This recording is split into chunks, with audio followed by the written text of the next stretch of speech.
Hello everyone and welcome to episode number 25 of Our Underground Life. Today is Saturday, June, either 15th or 16th. I need to look at the calendar. No, that's wrong because Monday is the first day. So is it the 17th or 18th today? I'll annotate it. It's like the third Saturday in June 2016. Anyway, you lose track of dates when you really don't have a reason to keep track of them. But in this episode, our first cucumber harvest, strawberry patch woes, and what's the deal with our potatoes? How did that go? Coming right up. I hope you enjoy the show.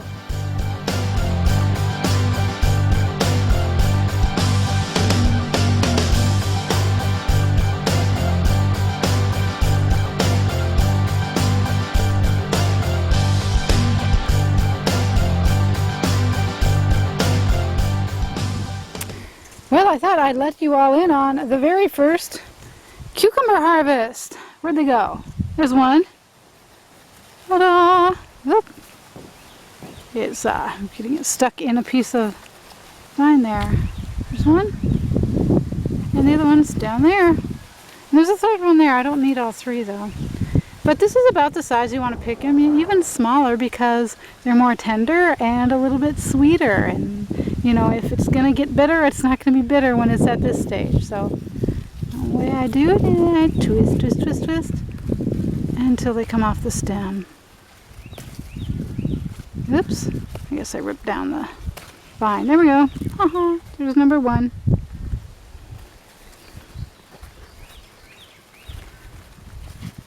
And number two.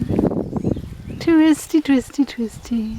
You can see that there's a lot of babies growing, and that's that bug there, that's a beneficial bug. It eats other bugs, so I'm not worried about it.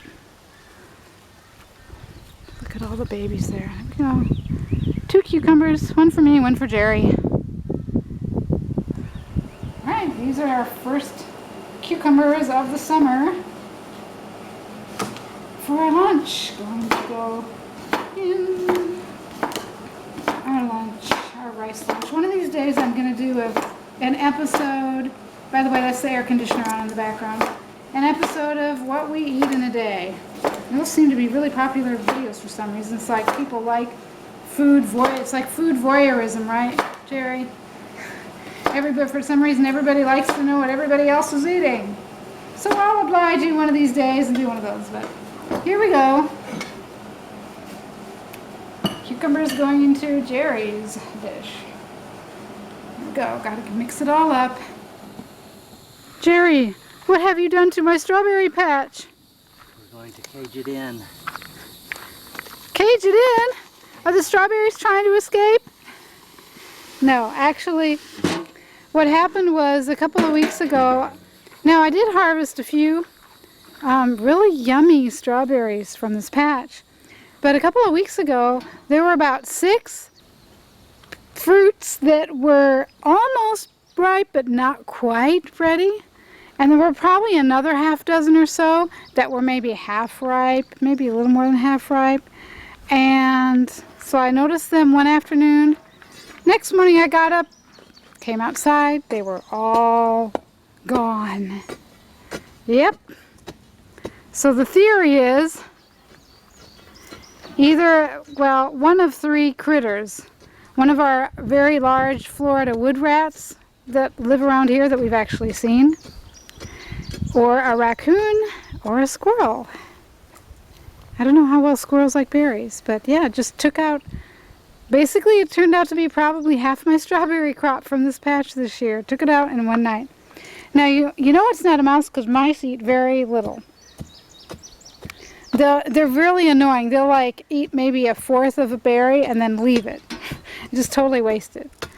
Of course, maybe that's it. I mean, that's better than eating the whole thing down. But that's to say, what we're going to put around it is chicken wire. And obviously a mouse can very easily fit through the chicken wire, but the rats, raccoons, and squirrels cannot. So we're going to put chicken wire all around it. And then I'm going to figure out some sort of covering to put over it. Maybe just at night. I'll have to figure that out. So Jerry's been out here sweating. He's taken a couple days to put the holes in, and now he's doing the posts, and not doing it all in one day because the weather is miserable right now. It's hot and it's very high humidity.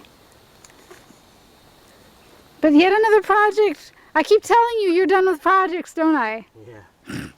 And then something else. Welcome to the world of Homesteader. And then eventually he'll have to make a cage around that new patch we're going to make over there. Harvesting potatoes time. I'm not sure if they did real well, but we're going to find out.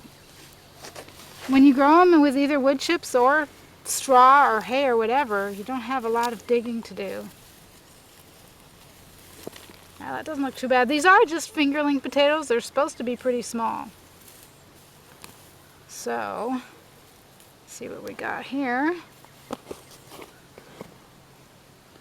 But this is not a lot nicer than digging with dirt. And I had sweet potatoes in dirt the last couple of years, and you know, you end up making harmful cuts into the potatoes with a shovel that way. It looks like that's it for this. But I had already taken a couple of potatoes out of here, so not bad. All right, let's move on over to this next hill.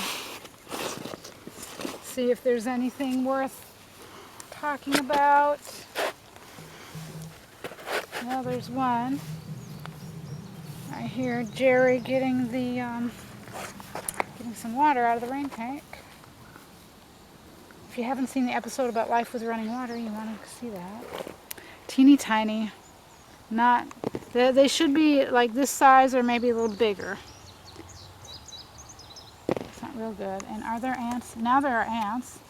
So if I stick my fingers down there too long, I'm going to get bit, and then I'm going to have to run to the house and put essential oils, vinegar and essential oils on my fingers. I hate that.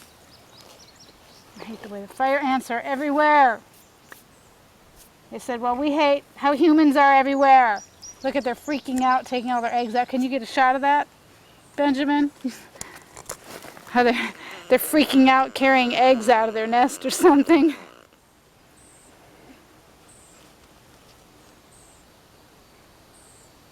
So far it's kind of mediocre, but look what I've got under the rosemary. By the way, when I planted these hills of potatoes here, this rosemary, more fire ants, this rosemary was not here last fall.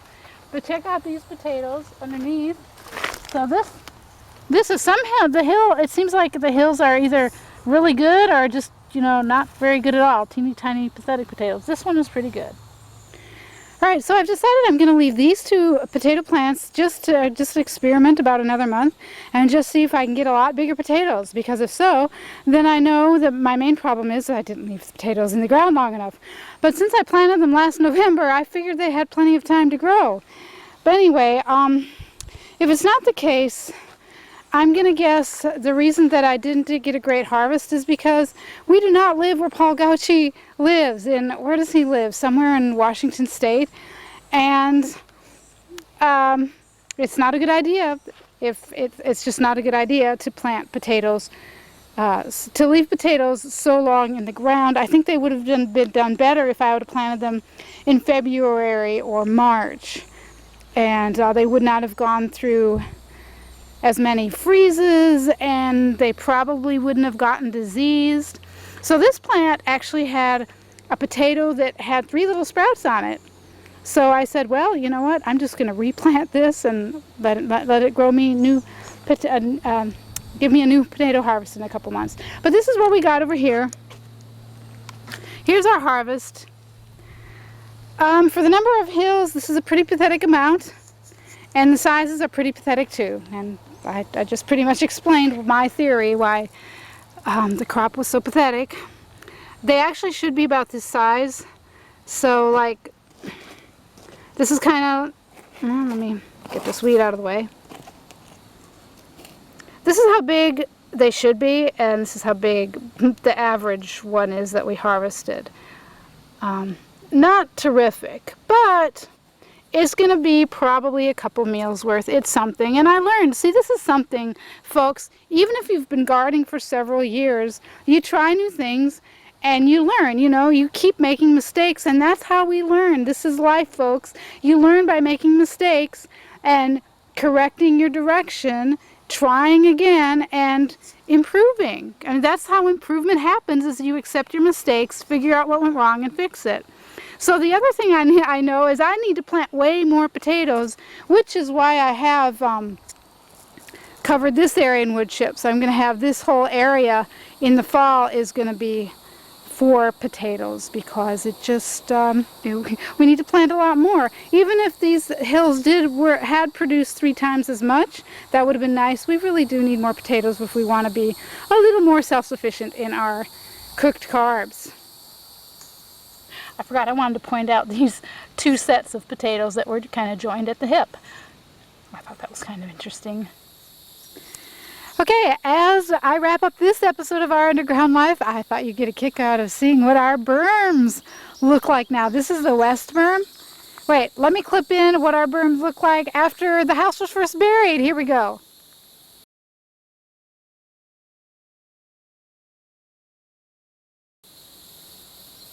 Pretty bare, and now it's pretty not bare, right? Yep. And it's this way pretty much all the way through. There's a little path, a couple paths weeded here because I've got a watermelon growing up at the end of this path, and then I've got some sort of squash that we're going to trellis up there, but yep. Check out the forest. Don't ask me the name of this weed. I think of it as the marigold weed because the leaves resemble marigolds, but not quite. And they're pretty much useless weeds as far as I know. They don't even bear flowers to be. They look like they'll bear a flower, but they don't. They just get really big and they're green, and then they go to seed. So they're hiding a lot of, I mean, we have little pokeweeds and other kinds of flowers and stuff, but these things overwhelm. Anyway, yep, this is the jungle. That is our sheltered house berm. Well, thanks a lot for watching this episode of Our Underground Life. If you liked it, please click the thumbs up button and share it with a friend. I'll see you next time for our next episode.